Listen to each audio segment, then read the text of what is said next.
നമുക്ക് unwanted energies വന്നാൽ അതിനെ ഹുക്ക് ചെയ്യാൻ, അതിൽ കെട്ടിക്കിടക്കാൻ പഴുതുകളില്ലെങ്കിൽ അത് വിട്ടുപോകും. ഈ പഴുതുകളാണ് ആഭിചാരങ്ങൾ, ദുർമന്ത്രവാദങ്ങൾ എന്നുള്ള കാര്യങ്ങൾ. അവർ ഒരു ആണി അടിച്ചാലല്ല അതിൽ ചരട് കെട്ടാൻ പറ്റുള്ളൂ. അങ്ങനെ ആണി അടിക്കുന്ന പ്രവർത്തനങ്ങൾ അത് മറ്റൊരു സെക്ഷനിലേക്ക് നമ്മൾ കയറും.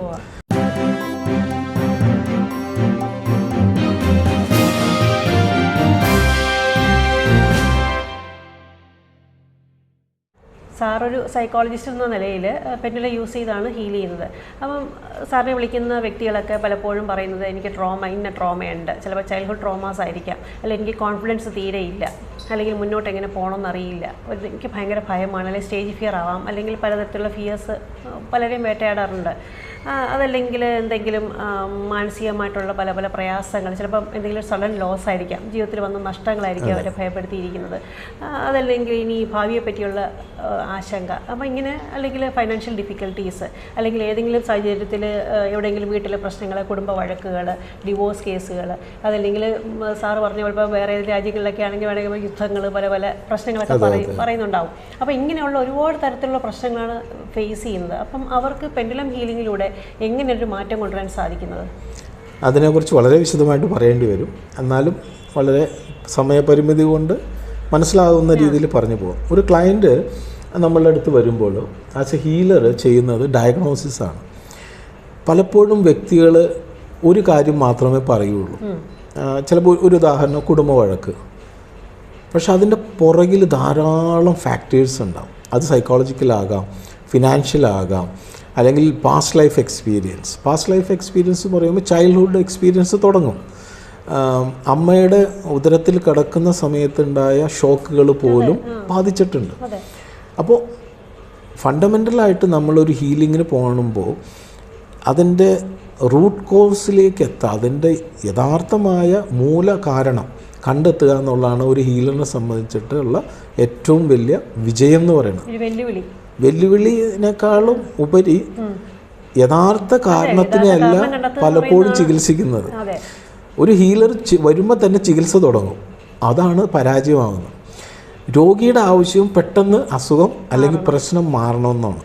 അപ്പോൾ നേരത്തെ മാഡം പറഞ്ഞ പോലെ വെല്ലുവിളി എന്ന് പറഞ്ഞാൽ യഥാർത്ഥമായ ആ പൊതിക്കെട്ടൊന്ന് അഴിച്ച് കാണുക എന്നുള്ളതാണ്. അതിൽ പെൻഡുലം വളരെ സഹായിക്കും. ഒന്ന്, ഈ വരുന്ന ആളുടെ അടുത്ത് നമ്മൾ ഒരു 10-15 മിനിറ്റ് നമ്മളൊന്ന് ഒരു കേൾവിക്കാർ ഒരു കൗൺസിലിംഗ് മോഡിലേക്ക് പോയാൽ അയാൾ പല കാര്യങ്ങളും പറയും. രണ്ടുമുണ്ട്, ഓൺലൈനിലുണ്ട്. ചിലവർക്ക് പേടിയാണ്, അപ്പോൾ അവർ ഓൺലൈനിൽ പോലും വല്ല ഫോൺ വിളിച്ചിട്ട് വേറൊരാൾക്ക് വേണ്ടിയിട്ടാണെന്ന് പറഞ്ഞു തരും. അപ്പോൾ നമ്മൾ കാര്യങ്ങൾ ചോദിക്കും. ഈ കാര്യങ്ങൾ നമ്മളൊരു ഡാറ്റാ ഷീറ്റിൽ എഴുതിയിട്ട് പെൻഡുലം കൊണ്ട് ഫസ്റ്റ് പറഞ്ഞ പോലെ ഡൗസിങ്ങിൽ ഈ പറഞ്ഞ കാര്യങ്ങൾ സത്യമാണോ, ഈ പറഞ്ഞ കാര്യങ്ങളിൽ ഇനി എന്താണ് കാരണമെന്ന് നമ്മളൊരു ക്വസ്റ്റ്യൻ പ്രിപ്പയർ ചെയ്യും. As A healer, pendulum healer ചെയ്യേണ്ടത് കുറേ സെറ്റ് ഓഫ് ക്വസ്റ്റ്യൻസ് നമ്മൾ പ്രിപ്പയർ ചെയ്തിട്ട് ഈ വ്യക്തിയായിട്ട് നമ്മൾ കണക്ട് ചെയ്യണം. ഒരു ലാബ് ടെസ്റ്റ് ചെയ്യുന്ന പോലെയാണ്. ഈ വ്യക്തിയിൽ ഏതെങ്കിലും എനർജി ഇംബാലൻസസ് ഉണ്ടോ, ചക്രകൾ ഏതെങ്കിലും ഇംബാലൻസ്ഡ് ഉണ്ടോ, ഏതെങ്കിലും തരത്തിലുള്ള കേഴ്സ് അല്ലെങ്കിൽ ഏതെങ്കിലും തരത്തിൽ ബ്ലാക്ക് മാജിക് അഫക്റ്റഡ് ആണ് തുടങ്ങി ധാരാളം എനർജി റിലേറ്റഡ് ആയിട്ടുള്ള കാര്യങ്ങൾ നമ്മൾ. ഒരുപക്ഷെ അദ്ദേഹത്തിൻ്റെ കർമ്മഫലമായിരിക്കാം. അപ്പോൾ കർമ്മഫലം ഇതിലുണ്ടോ എന്ന് തുടങ്ങി ധാരാളം ഒരു സെഷൻ ഉണ്ട്. നമ്മൾ ഫസ്റ്റ് ഒരു ഹിയറിംഗ് സെഷൻ കഴിഞ്ഞ ശേഷം അതിൽ നിന്ന് നമ്മൾ കളക്ട് ചെയ്യുന്ന കുറേ ഡേറ്റാസ് അത് ശരിയാണോ എന്ന് അനലൈസ് ചെയ്യുകയും അതിൻ്റെ ഒപ്പം നമ്മളൊരു സെറ്റ് ഓഫ് ക്വസ്റ്റ്യൻസ് പ്രിപ്പയർ ചെയ്തൊരു ഹീലർ ഒറ്റയ്ക്ക് ഇരുന്നുകൊണ്ട് മെഡിറ്റേറ്റ് ചെയ്ത് പെൻഡുലത്തിൻ്റെ സഹായത്തിൽ ഡയഗ്നോസ് ചെയ്യുമ്പോൾ നമുക്കൊരു ക്ലിയർ പിക്ചർ കിട്ടും ഈ വ്യക്തിയെക്കുറിച്ച്. അപ്പോൾ ആ ബാക്ക്ഗ്രൗണ്ടിലായിരിക്കും പിന്നെ നമ്മൾ ആ കൺസൾട്ടേഷൻ സ്റ്റാർട്ട് ചെയ്യുക. അപ്പോൾ ഏകദേശം ഒരു എക്സ്റേ എടുത്ത് നോക്കുന്ന പോലെ ഈ വ്യക്തിയുടെ പ്രശ്നങ്ങൾ നമുക്ക് മനസ്സിലാവും. അപ്പോൾ അതിനുള്ള പരിഹാരങ്ങൾ നമ്മൾ പറഞ്ഞു കൊടുക്കും. അപ്പം അങ്ങനെ ഏതൊക്കെയാണെന്ന് തിരിച്ചറിയും, ആദ്യം അവരുടെ റൂട്ട് കോസ് എന്താണെന്ന് തിരിച്ചറിയുക എന്നുള്ളതാണ്. ഈ സമയത്ത് ഞാൻ എൻ്റെ ഒരു ലൈഫ് എക്സ്പീരിയൻസ് പറഞ്ഞു പോവാം. ഏകദേശം 20 വർഷത്തിലധികം പ്രശ്നമുള്ള വളരെ നല്ല ഉയർന്ന പൊസിഷനിലുള്ള അദ്ദേഹം ജോലി പോലും വളരെ റിട്ടയർമെൻ്റ് എടുത്ത് പ്രശ്നത്തിലാണ്. 20 വർഷത്തിൽ കൂടുതൽ അദ്ദേഹത്തിൻ്റെ ഡയറി എന്നെ കാണിച്ചത് ക്ഷേത്രങ്ങളും പൂജകളുമായിട്ട് ഏകദേശം 48 ലക്ഷം രൂപ പുള്ളി മുടക്കി സുഖം കിട്ടിയില്ല. കേരളത്തിൽ ഒട്ടുമിക്ക സൈക്യാട്രിസ്റ്റുകളെയും കണ്ട പേര് ഡയറിയിൽ എഴുതി വെച്ചിട്ടുണ്ട്. അങ്ങനെയാണ് എൻ്റെ അടുത്ത് വരുന്നത്. അപ്പം നമ്മുടെ അടുത്ത് വരുന്നത് വെല്ലുവിളികളാണ്. അപ്പോൾ അദ്ദേഹത്തിന് സെഷൻസ് കൊടുത്തു. അദ്ദേഹത്തിന് അരോമതെറാപ്പി കൊടുത്തു. എസൻഷ്യൽ ഓയിൽസ് വളരെ പവർഫുള്ളാണ്. നമുക്ക് മെമ്മറി ആയിട്ട് കുറേ കണക്ട് ചെയ്ത് നമ്മൾ ഹീൽ ചെയ്യാനായിട്ട് ഈ അരോമതെറാപ്പി ഉപയോഗിക്കും. അത് സ്റ്റാർട്ട് ചെയ്തു. അതിനുശേഷം ഞാനൊരു ഫാമിലി ട്രീ ഹീലിംഗ് എന്ന് പറഞ്ഞ ഒരു പ്രോഗ്രാം ചെയ്യുന്നുണ്ട്. വളരെ പവർഫുള്ളായിട്ട് നമ്മുടെ കുടുംബ പശ്ചാത്തലങ്ങളെ വീണ്ടും ഒരു റീസ്ട്രക്ചർ ചെയ്യാനും പരിശോധിക്കുക. അങ്ങനെ ഗ്രൂപ്പായിട്ട് വിളിച്ചു, പലരെയും ഗ്രൂപ്പായിട്ട് ചെയ്യും. അതിൽ ഞാൻ കൊടുക്കുന്ന ഒരു ഇതാണ് ഫൊർഗീവ്നെസ്, ക്ഷമിക്കാനായിട്ട് പറയും. അപ്പോൾ ആ വ്യക്തികളെ കൊണ്ടുവരും. ചില സമയത്ത് മരിച്ചുപോയ പൂർവികരെയും കൊണ്ടുവരും. അതെങ്ങനെയാണെന്ന് ചോദിച്ചാൽ ആ വ്യക്തികളുടെ എക്സ്പീരിയൻസാണ്, അല്ലാതെ ഞാൻ ആത്മാക്കൾ വിളിച്ചു വരുത്താനല്ല. അവർ കാണും. ചില സ്റ്റുഡൻസ് മരിച്ചുപോയ പലവരെയും കണ്ടിട്ടുണ്ട്. ചിലവർ അവരായിട്ട് കമ്മ്യൂണിക്കേറ്റ് ചെയ്യും. ഞാനല്ല, അവർ തന്നെ ചോദിച്ചു പറയും. 10ാം തലമുറയിൽ വന്ന വ്യക്തി എന്നോട് സംസാരിച്ചു, ഇന്ന കാര്യം പറഞ്ഞു, അതെല്ലാം കറക്റ്റാണെന്ന് പറയും. അതിലേക്കൊക്കെ നമുക്ക് പിന്നെ വരാം. കാരണം അതൊക്കെ പറയുമ്പോൾ വളരെയധികം ഒരു ഭാവനാത്വം വരും. അപ്പോൾ ആ വ്യക്തിയുടെ, ഈ പറഞ്ഞ വ്യക്തിയുടെ പേരൻറ്റ് വളരെ ക്രൂരനായിരുന്നു. വളരെ സിവിയർ ചൈൽഡ്ഹുഡ് ട്രോമയിലാണ് ഇദ്ദേഹം വളർന്നു വന്നത്. അദ്ദേഹത്തിൻ്റെ പേര് പറയുമ്പോൾ തന്നെ പുള്ളി വയലൻ്റ് ആവും. ആ ക്യാരക്ടർ മാറും, ഫേസ് മാറും. അപ്പോൾ വലിയൊരു ടാസ്ക്കാണ് പുള്ളിക്ക് കൊടുത്തത്, വിഷ്വലൈസേഷൻ. അദ്ദേഹത്തിൻ്റെ അച്ഛൻ്റെ മോഹം കൊണ്ടുവന്നു നിർത്തി മാപ്പും സ്നേഹവും പറയാൻ പറഞ്ഞു. ആദ്യത്തെ സെഷൻ ഭയങ്കര പ്രശ്നമായിരുന്നു. പുള്ളി ശക്തമായ എനർജി ഇൻഫ്ലുവൻസൊക്കെ ഞങ്ങൾക്ക് കൂടെ ഇരുന്ന പലർക്കും മനസ്സിലാക്കി. ഒരു റേക്കി ഗ്രാൻഡ് മാസ്റ്റർ ഉണ്ടായിരുന്നു. അവർ പറഞ്ഞു, സാറേ ഇത് വലിയ അടിയാണല്ലോ അടിക്കുന്നത്. കാരണം അവർക്ക് പോലും ആ എനർജിയുടെ ഭയങ്കര ഒരു ടഗ് ഓഫ് വാർ നടക്കണത് അവർക്ക് ഫീൽ ചെയ്തു. മറ്റു പലർക്കും അത് ഫീൽ ചെയ്തിട്ടുണ്ടായി. അടുത്ത സെക്ഷൻ വന്നു, എന്നോട് തുറന്നു പറഞ്ഞു, സാറേ ക്ഷമിക്കാൻ പറ്റുമോ? പറഞ്ഞു എനിക്കറിയാം, ട്രൈ ചെയ്യാൻ പറഞ്ഞു. വീണ്ടും ഒരു സെഷൻ കൊടുത്തു. 3 സെഷൻസ് ചെയ്ത് കഴിഞ്ഞപ്പോൾ പുള്ളിയുടെ ടോട്ടൽ ഫേസ് മാറി. ആ മുഖത്തെ കറുപ്പൊക്കെ മാറി, ഒരു പ്രത്യേക ഭാവം മാറി. ആളും കണ്ടു നിന്നതിന് പറഞ്ഞു, ഈ വന്ന ആളല്ല, ഇത് ഗ്രൂപ്പ് സെഷനാണ് ചെയ്യുന്നത്. അപ്പോൾ പലരും മറ്റ് ക്ലയൻസും ഇതിന് ദൃക്സാക്ഷികളാണ്. വന്ന് സാറ് മാറിപ്പോയല്ലോ. പുള്ളി ചിരിച്ചിട്ട് പറഞ്ഞു, സാറേ ഞാൻ ക്ഷമിച്ചു, എൻ്റെ ഫാദറിനോട് എനിക്ക് ക്ഷമിക്കാൻ പറ്റി. അപ്പോൾ അവിടെ യാതൊരു വിധത്തിലുള്ള മറ്റ് എൻ്റെ എഫേർട്സും ഇല്ല. ആൾക്കാർക്ക് പലതും പറയാം, പല അവകാശവാദങ്ങൾ എടുക്കാം. ഇവിടെ ഫൊർഗീവ്നെസ് എന്ന് പറയുന്ന വലിയ ഒരു പാഠമാണ്. നമ്മൾ പറഞ്ഞു, നമ്മുടെ എനർജികൾ ഏറ്റവും, ഞാൻ അതിൻ്റെ ഇമോഷൻസിൻ്റെ ഒരു ഫ്രീക്വൻസി ഒന്ന് പറഞ്ഞു, അപ്പോൾ അത് പെട്ടെന്ന് മനസ്സിലാക്കാൻ പറ്റും. ഏറ്റവും ഡിസ്ട്രക്റ്റീവ് ഫ്രീക്വൻസിയാണ് ഷെയിം. അതിൻ്റെ ഹേർട്സ്, കോൺഷ്യസിൻ്റെ എനർജി ഹേർട്സ് എന്ന് പറഞ്ഞാൽ 20 ഹേർട്സാണ് ഷെയിം. അതിലാണ് പലരും സെൽഫ് ഡിസ്ട്രക്ഷൻ, ആത്മഹത്യ ഇതെല്ലാം ചെയ്യും. നാണക്കേട്, നിന്ന സ്ഥലം കുഴിഞ്ഞു പോയാൽ മതി എന്ന് തോന്നുന്ന രീതിയിൽ അതിശക്തമായിട്ടുള്ള ഗിൽറ്റ്, കുറ്റബോധം, വളരെ ഞാൻ കുറ്റവാളിയാണ്, അയ്യോ ഞാൻ വലിയ പരിതാപകരമായി പോയി എന്നുള്ള കുറ്റബോധം, ഷെയിം, ഈ രണ്ടുമാണ് ആളുകളെ ആത്മഹത്യയ്ക്കും മറ്റു പല അബ്യൂസിലേക്കും എല്ലാം പോകുന്നത്. അവർക്ക് അവരെ തന്നെ ഇല്ലായ്മ ചെയ്യാൻ, അല്ലെങ്കിൽ മറ്റൊരാളെ ആക്രമിക്കാനൊക്കെ തോന്നുന്ന വളരെ ഡിസ്ട്രക്റ്റീവ് എനർജി ഈ രണ്ട്. അതുകൊണ്ടാണ് ഇന്ന് ബോഡി ഷേമിങ് പാടില്ല, ഇന്ന് നിയമമായി, ക്രിമിനൽ കുറ്റമാണ്. പണ്ട് ഇതൊന്നും ഉണ്ടായില്ല. കാരണം ഇത് പഠിക്കുമ്പോഴാണ് ഇതിൻ്റെ മനസ്സിലാക്കുള്ളൂ. ദുഃഖം 75-ലാണ് നിൽക്കുന്നത്, ആങ്കർ നിൽക്കുന്നത് 100-ലാണ്. അപ്പോൾ ഒരാൾക്ക് ഒരു നശീകരണം ചെയ്യണമെന്നുണ്ടെങ്കിൽ അയാളുടെ ഒരു എനർജി എന്ന് പറഞ്ഞാൽ 100-ലാണ് നിൽക്കുന്നത്. അതിതീവ്രമാണത്. അതിലാണ് അടിച്ചു പൊളിക്കുക, മറ്റ് നാശനഷ്ടങ്ങൾ വരുത്തുക, സെൽഫ് ഹാം ചെയ്യുക തുടങ്ങിയ കാര്യങ്ങളൊക്കെ. ആങ്കർ, ഒരു പല ജയിലിൽ പോയാൽ നമ്മൾ ചോദിക്കും, ഞാൻ ഒരിക്കലും ചെയ്യണമെന്ന് കരുതിയല്ല, അപ്പോൾ വന്ന ആ ദേഷ്യത്തിൽ ഞാൻ എടുത്തെടുത്ത് അടിച്ചു, മരിച്ചുപോയി. അപ്പോൾ ഇതെല്ലാം ആങ്കറാണ്. അപ്പോൾ ഞങ്ങളിതിനെ വിളിക്കുന്നത് ലോ കോൺഷ്യൻസ് എനർജീസ് എന്നാണ്. അത് 200-ൽ താഴെ. 200 എന്ന് പറഞ്ഞാൽ കറേജാണ്. വലിയ ധൈര്യവാലി എന്ന് പറഞ്ഞാൽ അതിൻ്റെ എനർജി ഫ്രീക്വൻസി 200 ഉള്ളൂ. അതിൻ്റെ മുകളിലാണ് ന്യൂട്രലാലിറ്റി. നമ്മൾ എല്ലാത്തിനോടും ആൾ ന്യൂട്രലാന്ന് പറഞ്ഞാൽ 250-ആണ്. അതിൻ്റെ മേളിലാണ് അക്സെപ്റ്റൻസ്. ഒരാളെ സ്വീകരിക്കും. ഇപ്പോൾ ചില രാഷ്ട്രീയ നേതാക്കന്മാർ വോട്ട് ചോദിച്ച് വരുമ്പോൾ അവർ വളരെ അക്സെപ്റ്റബിളാണ്, അല്ലേ? വളരെ ചിരിച്ച് നമുക്ക് തോളത്ത് കൈവയ്ക്കാം, അത് കഴിഞ്ഞാൽ കിട്ടില്ല. പക്ഷെ അതിൻ്റെ നമ്മൾ വളരെ താഴെക്കടയിൽ നിൽക്കുമ്പോൾ ഉയർന്ന നിലവാരത്തിൽ ഒരാൾ നമ്മളെ സ്വീകരിക്കുക, അക്സെപ്റ്റ് ചെയ്യുക എന്ന് പറയുമ്പോൾ ആ എനർജി 350. ഇനി അതിനേക്കാൾ ഉയർന്ന എനർജി ഉണ്ട്, സ്നേഹം. ലവിൻ്റെ ഫ്രീക്വൻസി 450-500 ആണ്. ഇവിടെയാണ് എല്ലാ ആൾക്കാരും ഒരു മനസ്സിലാക്കേണ്ട ഒന്ന്.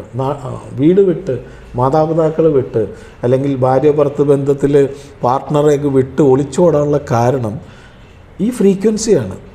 ഈ 450-500 നിൽക്കുന്ന ഫ്രീക്വൻസിയിൽ ഒരാൾ തീർന്നു എന്ന് കരുതുക. കമിതാക്കളാകാം, ഏതെങ്കിലും തരത്തിലുള്ള സ്നേഹത്തിൽ അവർ ബന്ധിച്ചു കഴിഞ്ഞാൽ, ഉദാഹരണത്തിന് അവർ വീട്ടിലേക്ക് വന്നു, വീട്ടിലെ സിറ്റുവേഷൻ എന്തായിരിക്കും?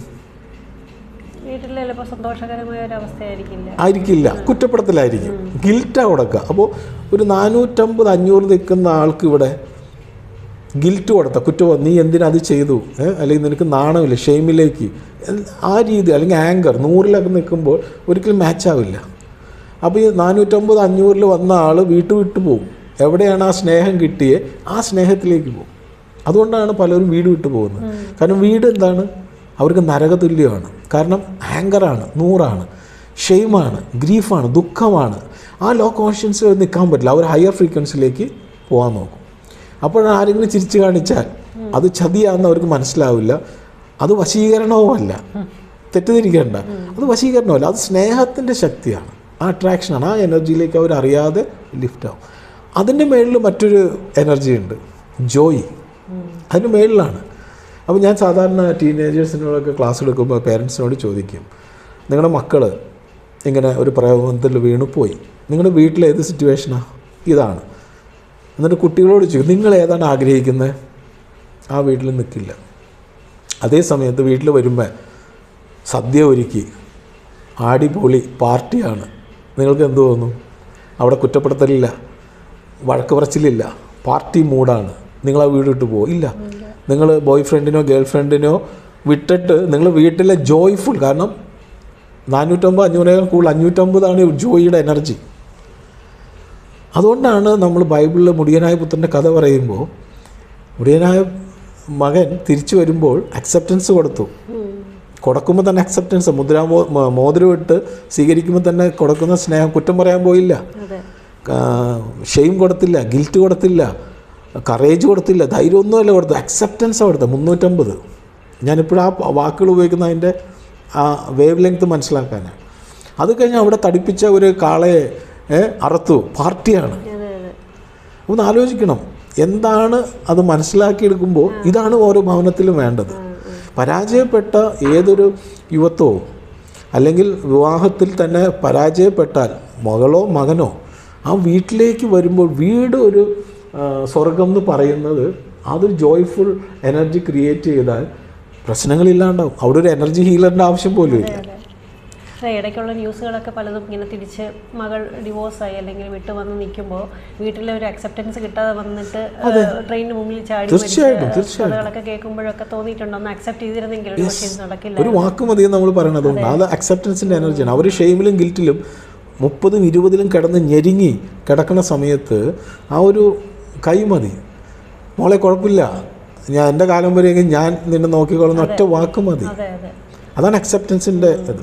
ഇവിടെയാണ് ക്രിസ്തു പറഞ്ഞിട്ടുള്ളത്. ഇതിനേക്കാളും ഉയർന്നാണ് സമാധാനം, പീസ്. 500 മുകളിലാണ് സമാധാനത്തിൻ്റെ എനർജി എന്നുള്ളത്. അപ്പോൾ എല്ലാം പറയും എനിക്കൊരു സമാധാനം തന്നാൽ മതി.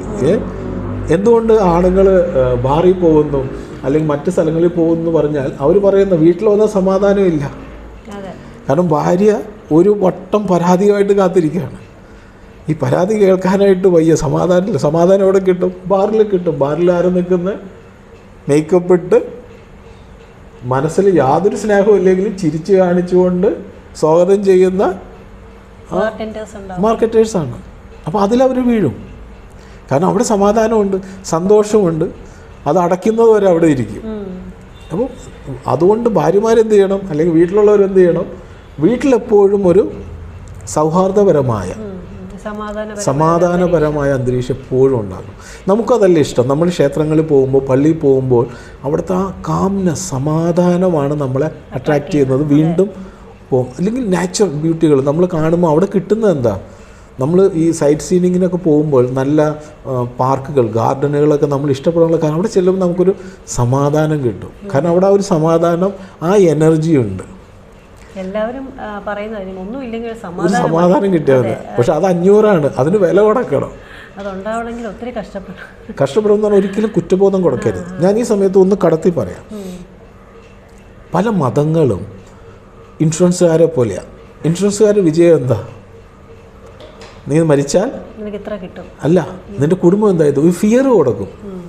ഒരു ഫിയർ പോയിൻ്റാണ് ട്രിഗറായിട്ട് ഓടുന്നത്. അയ്യോ, അപ്പോൾ ഞാൻ മരിച്ചാൽ എൻ്റെ തലമുറ ഒന്നും ആയി പോയില്ലല്ലോ, പറയുന്ന സ്ഥലത്തൊക്കെ ഒപ്പിടും. ഫിയർ ഫാക്ടറാണ്. ഇതേപോലെയാണ് ചില മതങ്ങളും. നീ മരിച്ചാൽ നരകത്തിൽ പോകും. നരകത്തെ കാണിക്കുന്ന, സ്വർഗത്തെ കാണിച്ചാൽ പിന്നെ സമാധാനമുണ്ട്. ഈ നരകത്തിൽ പോകാതിരിക്കാൻ വേണ്ടിയിട്ട് ചെയ്യാനുള്ള വൃത്തികൾ മുഴുവൻ ചെയ്യും. അതിനുള്ളിൽ കാശ് അടിച്ചു മാറ്റും. അപ്പോൾ ഒരു എനർജി ഹീലറിനെ സംബന്ധിച്ച് ഇതെല്ലാം ചലഞ്ചസാണ്. അപ്പോൾ വരുന്ന അയാളുടെ ബാക്ക്ഗ്രൗണ്ട് സ്റ്റഡി അയാളൊരിക്കലും പറയില്ല. ഹിപ്നോതെറാപ്പിസ്റ്റിന് ഹിപ്നോസിസിൽ കൊണ്ടുപോയി സബ് കോൺഷ്യസ് മൈൻഡിനോട് പല ചോദ്യങ്ങൾ ചോദിച്ച് മനസ്സിലാക്കിയെടുക്കാം. അതിന് പകരം അത് ആൾക്കാർക്ക് ഭയം. ഹിപ്നോതെറാപ്പിസ്റ്റിൻ്റെ അടുത്ത് പോകാമെന്ന് പറഞ്ഞാൽ അയ്യോ എന്നെ ഉറക്കി കിടത്തി, ചിലവരെന്നോട് പറയും അവിടെ ഞാൻ എഴുതി വെച്ചിട്ടുണ്ട് ഹിപ്നോതെറാപ്പി എന്ന്. എന്നെ ഹിപ്നോതെറാപ്പി ഒന്നും ചെയ്യണ്ട, എൻ്റെ ഉള്ളിലുള്ളതൊക്കെ എടുക്കും. ഞാൻ എനിക്ക് ഉള്ളിലെടുത്തിട്ട് എന്ത് കാണിക്കാനാണ്? അതുകൊണ്ട് ഞാനത് ചെയ്യാറില്ല. പക്ഷേ ഇത് പെൻഡുലത്തിൽ ചെയ്യാൻ നമുക്ക് എല്ലാ കാര്യങ്ങളും പെൻഡുലത്തിൽ ഡൗസിംഗ് എന്ന് പറയുന്ന കാറ്റഗറിയിൽ കാര്യങ്ങൾ നമുക്ക് അനലൈസ് ചെയ്ത് മനസ്സിലാക്കാൻ പറ്റും. അത് മനസ്സിലാക്കിയാൽ, മറ്റൊരു ഉദാഹരണം പറഞ്ഞാൽ ചൈൽഡ്ഹുഡ് ട്രോമ, ഇത് മറന്നു പോകും. ഇത് മറന്നു പോയിട്ടുണ്ടെങ്കിൽ ഒരു പക്ഷേ അവർക്ക് വിവാഹം കഴിക്കാൻ താല്പര്യമില്ല. അവരിലുണ്ടായിട്ടുള്ള ഒരു ചൈൽഡ് അബ്യൂസ് ആയിരിക്കാം കാരണം. അങ്ങനത്തെ കേസുകൾ വന്നുകൊണ്ടാണ് ഞാനത് പറയുന്നത്. അത് അവരുടെ കോൺഷ്യസ് മൈൻഡിലില്ല. കാരണം അവർ വളരെ ചെറുപ്പകാലത്തിൽ സംഭവിച്ചതായിരിക്കും. നമ്മൾ മീഡിയയിൽ കൂടി വളരെയധികം കേൾക്കുന്നുണ്ട്. അന്നും ഈ കേസുകളുണ്ടാവാം. ഇത്രയും പരസ്യമായിട്ട് അതിനെക്കുറിച്ചുള്ള അറിവുകൾ ആളുകൾക്ക് ഉണ്ടാവില്ല. പക്ഷെ അതിന് വിക്ടിംസ് ഉണ്ട്. ഈ വിക്ടിംസ്, അതിന് ഞാൻ മറ്റൊരു ഉദാഹരണത്തിൽ പറഞ്ഞാൽ, ഈ ചില സുഗന്ധങ്ങൾ, സ്മെല്ലുകൾ നമ്മളെ മെമ്മറിയായിട്ട് കണക്റ്റഡാണ്. ഒരു ഉദാഹരണത്തിന് ഒരു വ്യക്തി ഒരു പ്രത്യേക സ്മെല്ല് കിട്ടിയിട്ടുള്ളത് ആ വ്യക്തിയുടെ ഏറ്റവും പ്രിയപ്പെട്ട ഒരാളുടെ മരണത്തിലാണെന്ന് കരുതുക. ശവസംസ്കാര ശുശ്രൂഷയിലോ എല്ലാം തെളിച്ച സുഗന്ധങ്ങൾ അല്ലെങ്കിൽ ചന്ദനത്തിരി, ആ ദുഃഖവുമായിട്ടിരിക്കുന്ന സമയത്താണ് അദ്ദേഹം ആദ്യമായിട്ട് ആ വ്യക്തി ആ സ്മെല്ല് തൻ്റെ ബ്രെയിനിൽ റെക്കോർഡ് ചെയ്തിട്ടുണ്ടെങ്കിൽ എത്ര കാലം കഴിഞ്ഞാലും എവിടെയെങ്കിലും ഇരിക്കുമ്പോൾ അതിനോട് സിമിലറായ ഒരു സുഗന്ധം കിട്ടിയാൽ അദ്ദേഹം അറിയില്ല, പെട്ടെന്ന് മൂഡ് ഓഫ് ആവും, പെട്ടെന്ന് ഒരു ഇറിറ്റേഷൻ വരും. എന്താ കാരണം എന്ന് പുള്ളിക്ക് മനസ്സിലാവില്ല. സബ് കോൺഷ്യസ് മൈൻഡ് ട്രിഗർ ചെയ്യും. ഈ സ്മെല്ല് കണക്ട് ചെയ്തത് ഒരു പ്ലസൻറ്റ് സിറ്റുവേഷൻ അല്ല, പുള്ളിക്ക് മനസ്സിലാവില്ല. ഇതുപോലെയാണ് മാരേജ് കഴിഞ്ഞിട്ട് ചില വ്യക്തികളുടെ കുടുംബ ബന്ധത്തിൽ പ്രശ്നങ്ങളുണ്ടാവും. അത് അവർക്ക് ട്രിഗർ പോയിൻ്റ് ആവും. അപ്പോൾ അവരതിനെ ഇഷ്ടപ്പെടില്ല. അവരോട് ചോദിച്ചാൽ എനിക്കൊന്നും അറിയില്ല, പക്ഷേ എനിക്ക് കല്യാണം വേണ്ട. എന്താണെന്ന് ചോദിച്ചില്ല, അവർ ഫിസിക്കലി ഇമോഷണലി എല്ലാം ഓക്കെയാണ്. പക്ഷേ ഇത് കിടക്കുന്നത് ട്രോമയിലാണ്, സബ് കോൺഷ്യസ് മൈൻഡിൽ കിടക്കുന്നുണ്ട്. സാറേ ഞാൻ ചോദിക്കട്ടെ, ഇപ്പം ഈ ട്രോമ എന്ന് പറയുന്നത് ചൈൽഡ്ഹുഡ് ട്രോമ ആവാം, അല്ലെങ്കിൽ എന്തെങ്കിലും ഫിയർ ഫാക്ടർ ആവാം. പക്ഷേ നമ്മളിപ്പം ഇപ്പം പറഞ്ഞില്ലേ ഹിപ്നോസിസ് വേണ്ടാന്നൊരു വ്യക്തി പറഞ്ഞു, അതായത് ഇനി എൻ്റെ മനസ്സിലുള്ളതെല്ലാം പുറത്തെടുത്ത് കളയുമോ എന്ന് ചിന്തിക്കുന്നു. അപ്പം അങ്ങനെ പോകാൻ ഭയന്നിട്ട്, അല്ലെങ്കിൽ അത് വേണ്ട, മറ്റൊരു വ്യക്തി അറിയണ്ട എന്ന് കരുതിയിട്ട്, അല്ലെങ്കിൽ ഈ ട്രോമാസ് സ്വയം അതെങ്ങനെയെങ്കിലും റെഡിയാക്കി എടുക്കാം, ഏതെങ്കിലും രീതിയിൽ ഹീൽ ചെയ്തെടുക്കാം എന്ന് കരുതി ഓടി നടക്കുന്ന ഒരുപാട് പേരുണ്ടാവും അല്ലേ? ഒരു ഹീലറിൻ്റെ അടുത്ത് പോയി ഇത്രയും സമയം സ്പെൻഡ് ചെയ്ത് പൈസ മുടക്കി, ഇത് ഇനി അതുകൊണ്ട് ഗുണം വന്നില്ലെങ്കിലോ, അല്ലെങ്കിൽ ഏതെങ്കിലും രീതിയിൽ ഒരു കാലഘട്ടം കഴിയുമ്പോൾ അത് ഓട്ടോമാറ്റിക്കലി ശരിയാകും, അതല്ലെങ്കിൽ പ്രായം കൊണ്ട് ശരിയാകും, അല്ലെങ്കിൽ കാലം തെളിയിക്കും എന്നൊക്കെ പറഞ്ഞിട്ട് നമ്മൾ പല രീതിയിലുള്ള കാര്യങ്ങൾ സ്വയം ഈ മോട്ടിവേറ്റ് ചെയ്യാനും മെഡിറ്റേറ്റ് ചെയ്യാനും പലതൊക്കെ ശ്രമിച്ച് ജീവിക്കുന്നവരുണ്ടാവും. അങ്ങനെ അവർക്കത് തിരിച്ച് നോർമൽ ലൈഫിലേക്ക് കൊണ്ടുവരാൻ സാധിക്കും? ട്രോമ മാറ്റിയെടുക്കാൻ സാധിക്കുമോ സ്വയമേവ? ട്രോമ രണ്ട് രീതിയില്ല. ഒന്ന് കോൺഷ്യസ് മൈൻഡിലൂടെ വന്നിട്ടുള്ള ട്രോമകളുണ്ട്, മറ്റൊന്ന് അവരുടെ കോൺഷ്യസ് മൈൻഡിൽ ഇല്ലാത്ത നമ്മൾ ചൈൽഡ്ഹുഡ് ട്രോമകൾ തുടങ്ങിയിട്ടുള്ള പല ട്രോമകൾ കിടക്കും. കോൺഷ്യസ് മൈൻഡിലുള്ള ട്രോമകൾ പരിഹരിക്കാൻ വളരെ എളുപ്പമാണ്. പല തരത്തിലുള്ള തെറാപ്പി സെഷനിലൂടെ നമുക്കത് പരിഹരിച്ചു കൊടുക്കാം. അവർക്കറിയാത്ത സബ് കോൺഷ്യസ് മൈൻഡിൽ കിടക്കുന്ന ട്രോമകളാണ് വെല്ലുവിളിയായിട്ട് വരുന്നത്. കാരണം അതിലേക്ക് ഞാൻ പറഞ്ഞ റൂട്ട് കോസിലേക്ക് എത്തുക എന്നുള്ളത് ഒരു കഠിനമായ യാത്രയാണ്. അവരൊരിക്കലും അവർക്ക് അറിയാത്തതുകൊണ്ട് അവർക്ക് പറയാൻ സാധിക്കില്ല. ഒരു ഹീലറിനെ സംബന്ധിച്ചോളം അതിലേക്ക് ആഴത്തിൽ ഇറങ്ങാനായിട്ടുള്ള പരിമിതികളുണ്ട്. അത് വെച്ചിട്ടാണ് പലരും ഈ പല സെഷനുകളും പല ഡോക്ടർമാരുടെ അടുത്തും പല തന്ത്രി പ്രയോഗങ്ങളും പല ക്ഷേത്രങ്ങളും മാറി മാറി പോകുന്ന കാരണം ഇതിന് പരിഹാരം യഥാർത്ഥത്തിൽ കണ്ടെത്താൻ പറ്റാത്തതുകൊണ്ടാണ്. ഒരു ഉദാഹരണത്തിന് പറഞ്ഞാൽ നമുക്ക് പാസ്റ്റ് ലൈഫ് ഉണ്ട്. ഈ പാസ്റ്റ് ലൈഫ് എങ്ങനെയൊക്കെ വന്നു എന്നുള്ളത് നമുക്കറിയില്ല. പല മതങ്ങളും പാസ്റ്റ് ലൈഫ് ഉണ്ടെന്ന് പറയുമ്പോൾ ചില മതങ്ങൾ അതിന് ഇല്ലയെന്നും പറയുന്നു. പക്ഷേ നമ്മൾ ക്ലിനിക്കൽ എക്സ്പീരിയൻസിൽ കാണുന്ന പാസ്റ്റ് ലൈഫുകൾ പറഞ്ഞാൽ വളരെ വിചിത്രമാണ്. ഉറുമ്പായിരുന്ന കാര്യങ്ങൾ വരെ പറയുന്നവരുണ്ട്. ഉറുമ്പായിരുന്നു. ഞങ്ങൾ ഒരു സെഷനിൽ നേരിട്ട് ഞാൻ ഇടപെട്ടാണ്. ഇപ്പോൾ നിലവിൽ ആദ്യത്തെ മനുഷ്യ ജന്മമാണ്. അതിനു മുൻപ് ഒരു പക്ഷിയായിരുന്നു, അതിനു മുമ്പ് ഒരു ഉറുമ്പായിരുന്നു. ഉറുമ്പ് ചെയ്ത കുറ്റം ഇദ്ദേഹം പറയുന്നതാണ്. ഹയർ കോൺഷ്യസ്നസ് കണക്റ്റഡ് ആയിട്ട് പുള്ളി പറയുന്ന കാര്യങ്ങളാണിതെല്ലാം.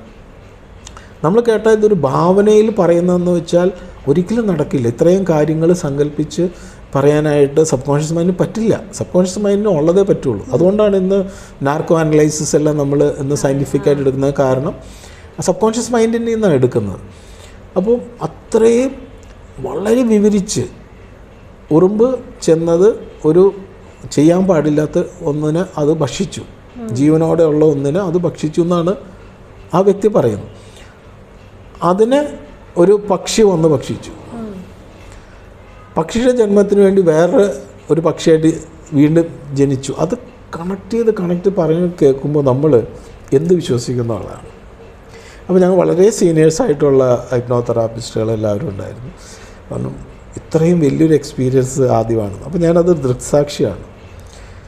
അപ്പോൾ നമുക്ക് വിശ്വസിക്കാതിരിക്കാം. അപ്പോൾ ഈ ട്രോമകൾ ഈ പാസ്റ്റ് ലൈഫ് ഇങ്ങനെയുള്ള കാര്യങ്ങൾ നമ്മൾ അറിഞ്ഞു കഴിയുമ്പോൾ അത് നമുക്ക് നല്ലതാണോ അതോ ദോഷമായിട്ടാണോ ഫലിക്കുക എന്ന് വെച്ചാൽ പണ്ട് ഞാൻ ഇങ്ങനെയൊക്കെ ചെയ്തുകൊണ്ടാണ് ഇന്ന് ഞാൻ അനുഭവിക്കുന്നുള്ള ആ ഒരു അറിവ് ചിലപ്പോൾ നമ്മളെ ഒരു ദുഃഖത്തിലേക്ക് കൊണ്ടുപോകും. രണ്ടും സംഭവിക്കാം. ഒന്നുകിൽ ഹീലിംഗ് നടക്കാം, ഇല്ലെങ്കിൽ വീണ്ടും വേഴ്സ് ആവും. കാരണം ഞാൻ പറഞ്ഞ കുറ്റബോധവും ഇതും അതിൽ ഹിപ്നോതെറാപ്പിസ്റ്റ് ചെയ്യുന്നത് അതിന് ഡിമെൻഷ്യ കമാൻഡ് സജഷൻസ് പോലെ അതിനെ മറപ്പിച്ച് കളയും. അതായത് നമുക്ക് അനുകൂലമല്ലാത്ത കാര്യങ്ങൾ മുഴുവൻ അതിനെ കമാൻഡ് കൊണ്ട് മറപ്പിച്ച് കളയും. ആവശ്യമുള്ളതിനെ മാത്രം. ഇത് തന്നെ നമ്മൾ പെൻഡുലം ഹീലിങ്ങിൽ ചെയ്യുന്നുണ്ട്. നമുക്ക് ആവശ്യമില്ലാത്ത അനാരോഗ്യകരമായിട്ടുള്ള എല്ലാ ഫ്രീക്വൻസികളും എല്ലാ മെമ്മറികളെയും നമ്മളതിനെ സബ്സൈഡ് ചെയ്തുകൊണ്ട് ആവശ്യമുള്ളത് പ്രൊഡക്റ്റീവായിട്ടുള്ള കൺസ്ട്രക്റ്റീവായിട്ടുള്ള എനർജികളും മെമ്മറീസിനെ നമ്മൾ ബൂസ്റ്റ് ചെയ്യും. ചില സെഷനുകൾ കഴിഞ്ഞാൽ ചിലർക്ക് പാട്ട് പാടാൻ അവരുടെ ക്രിയേറ്റിവിറ്റി ഓപ്പൺ ആവാനൊക്കെ ഭയങ്കരമായിട്ട് കഴിയും. UC കോളേജിൽ പഠിക്കുന്ന ഒരു കൊച്ചിൻ്റെ കാര്യം എനിക്കറിയാം. അവർ ഫാമിലിയായിട്ട് വന്നു, സെഷൻസ് കഴിഞ്ഞു, വളരെ നന്നായിട്ട് പോയി. പാടാനൊക്കെ ബുദ്ധിമുട്ടാണ്. ത്രോട്ട് ചക്രയിൽ നമ്മൾ ചക്രയെക്കുറിച്ച് പറഞ്ഞില്ലെങ്കിലും പറ്റില്ലായിരുന്നു. ഹീലിംഗ് സെഷൻ കഴിഞ്ഞ ശേഷം കോളേജിൽ പാടുന്നു, ആർട്സ് ക്ലബ്ബിൽ പാടുന്നു, എഴുതുന്നു. അമ്മയ്ക്ക് എന്നെ വിളിച്ചിട്ട് പറയാനുള്ളത്, സാറേ ആൾ മാറി. അപ്പോൾ ഞാൻ ചിരിച്ചു. മാറട്ടെ, നല്ല കാര്യങ്ങളാണ്. അപ്പോൾ നമ്മൾ എക്സ്പെക്റ്റ് ചെയ്യുന്നതിനേക്കാളും കൂടുതൽ കിട്ടാം. അതുകൊണ്ട് എപ്പോഴും നമ്മൾ ഈ പെൻഡുലം കമാൻഡ്സ് എന്ന് പറയുന്നത് എപ്പോഴും പോസിറ്റീവായിട്ടുള്ള സജഷൻസ്, ഒരിക്കലും ഒരു നെഗറ്റീവ്. ഒരു ഉദാഹരണം, ഭയം മാറണ ആവശ്യമാണ്. ഭയങ്കര ഭയമുള്ള ഒരാളാണെങ്കിൽ ഭയം മാറട്ടെ എന്നല്ല പറയാം, അതിന് പകരമായിട്ട് കോൺഫിഡൻസ് വർദ്ധിക്കട്ടെ, അങ്ങനെയുള്ള പോസിറ്റീവ് കാര്യങ്ങൾ പറയുള്ളൂ. ഭയത്തിൻ്റെ കാര്യം പറയില്ല. കാരണം ഈ സബ് കോൺഷ്യസ് മൈൻഡിന് വീണ്ടും ഫിയർ, ഭയം എന്ന് കേട്ടാൽ അത് വീണ്ടും രജിസ്റ്റർഡ് ആവും. അത് മാഞ്ഞു പോകണമെന്നുണ്ടെങ്കിൽ അത് കേൾക്കരുത്. അപ്പോൾ ഭയം പോട്ടെ എന്നല്ല. ഇപ്പോൾ പലരും ഈ പ്രാർത്ഥന ഹീലേഴ്സ് ഉണ്ട്, സ്പിരിച്വൽ ഹീലേഴ്സിൻ്റെ ഒരു പാട്. അവർ ഇന്ന നെഗറ്റീവ് കാര്യങ്ങൾ പോകട്ടെ, സാത്താനെ എന്ന് പറയുള്ളൂ. സാത്താൻ അവിടെ തന്നെ ഇരിക്കും. കാരണം അവൻ്റെ സബ് കോൺഷ്യസ് മൈൻഡ് ഈ സാത്താൻ തന്നെ കയറിക്കൊണ്ടിരിക്കുകയാണ്. അതേ സമയത്ത് അതിന് സബ്സ്റ്റിറ്റ്യൂട്ടായിട്ടുള്ള മറ്റു കാര്യങ്ങൾ കൊടുത്തുകൊണ്ടിരുന്നിട്ടുണ്ടെങ്കിൽ NLP എല്ലാം അതാണ്, ന്യൂറോ ലിംഗ്വിസ്റ്റിക് പ്രോഗ്രാം എന്നൊക്കെ പറയുന്നത് അതാണ്. പോസിറ്റീവ് അഫർമേഷൻസ് എല്ലാം ഇതാണ് നമ്മുടെ സബ് കോൺഷ്യസ് മൈൻഡ് പ്രോഗ്രാം ചെയ്യുന്നത്. ഇവിടെ ക്ലയൻറ്റിൻ്റെ ഇൻവോൾവ്മെൻറ്റ് ഒട്ടും തന്നെ വേണ്ട. ഒരു പെൻഡുലം തെറാപ്പിസ്റ്റിന് ഇത് നമുക്ക് എന്ത് ചെയ്യാം, ഇംപ്രിൻറ്റ് ചെയ്യാം.